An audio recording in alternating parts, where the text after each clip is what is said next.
extraordinaire. He's recently been working with Bonnie Raitt, Bob Dylan, Elton John and Iggy Pop, amongst others. In this film, we'll see Don Was working with and talking about Brian Wilson. Are you Brian Wilson? Yes, I am. Good afternoon, Mr. Wilson. We're from the Highway Patrol, Surf Squad. With all due respect to the Beatles and the innovators of the mid-'60s, he was way ahead of everybody. Brian, you're in violation of paragraph 12. Failing to surf, neglecting to use a state beach for surfing purposes, and otherwise avoiding surfboards, surfing, and surf. He took the pop song and really lifted it to a new plane.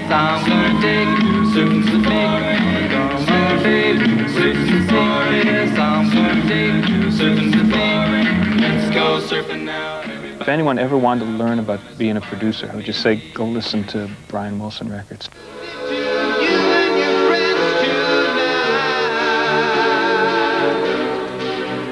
I was lying in my room and the news came on TV. The song Love and Mercy, why wasn't that a hit record? It's a great record. It should have been a #1 single if there were any justice in the world. But sometimes you hit, sometimes you don't.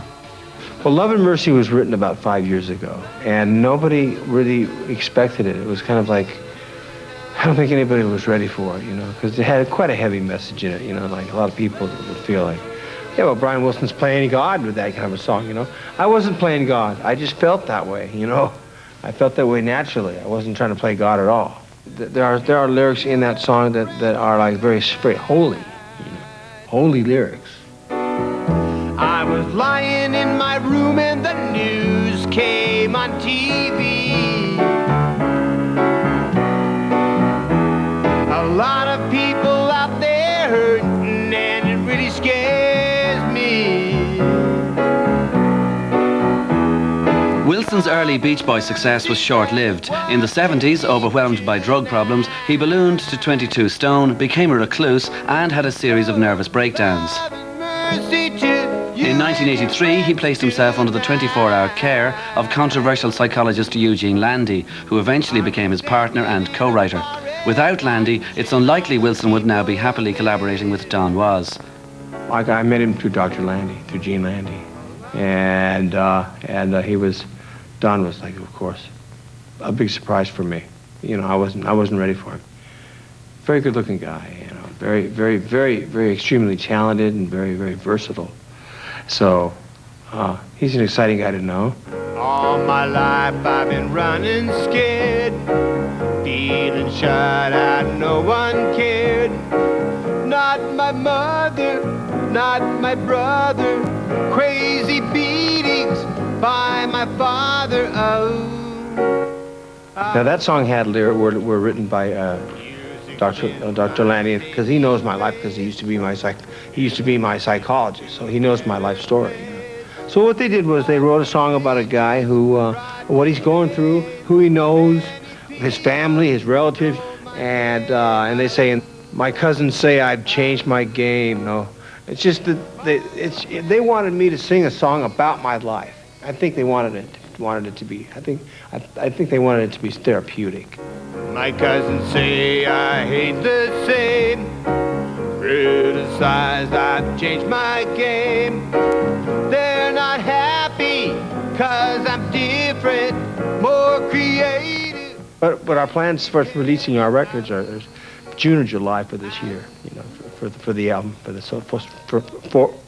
for my solo 2 album, which should be pretty good release time, right around summer, right in the heat of the summer, you know. You just go in there and knock them with something really great, you know, just knock them out with a piece of art, you know, like a rock and roll masterpiece, you know, it's like a boom, you know, like that, boom. But I'll be really very fortunate to think that I could sell albums, you know, after doing so much in the 60s, you know. Brian, you've come a long, long way. See, the battle is the battle between your ego and your child. The child in you says, well, I'm afraid it might fail. And the adult, which is the other one, is going, oh, hey, I know I can do it. What are you talking about? Get out of my way. You know, I can do it. I'm positive, man. I'm absolutely positive I can fucking handle it. You know, like that. I can handle it. Brian is an incredible being, very creative. I've been called a genius by a number of people. I think basically because I had an ability to put harmonics together in rock and roll.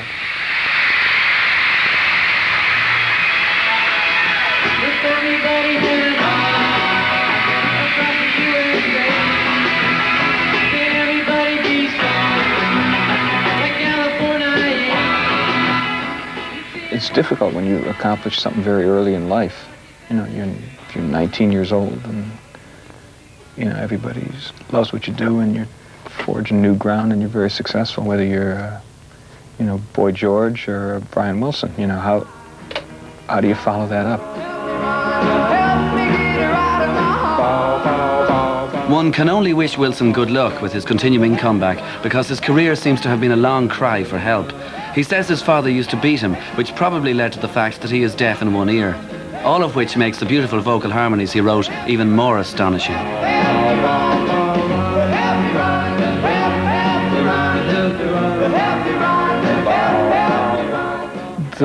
The more work I do, the more I realize that he's probably the greatest figure in rock and roll and pop music. You know, I think people know him on this prime. You know, he's the guy who wrote Fun, Fun, Fun, and he was in the Beach Boys, and he made all this music that made us feel good. It represents about a 2 or 3 year span in his career, those songs. And somewhere in the mid-60s, he made this quantum leap. He's the greatest record producer ever lived, the greatest arranger.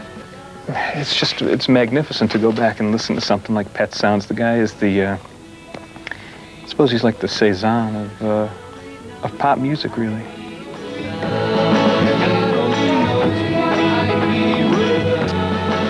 And that's music there from Brian Wilson and Don Was together. And Brian Wilson, incidentally, who recently said about his daughter, who's one of the 3 people in the phenomenally successful female trio, Wilson Phillips, well, I haven't seen them yet, but she's got to be the fat one, right?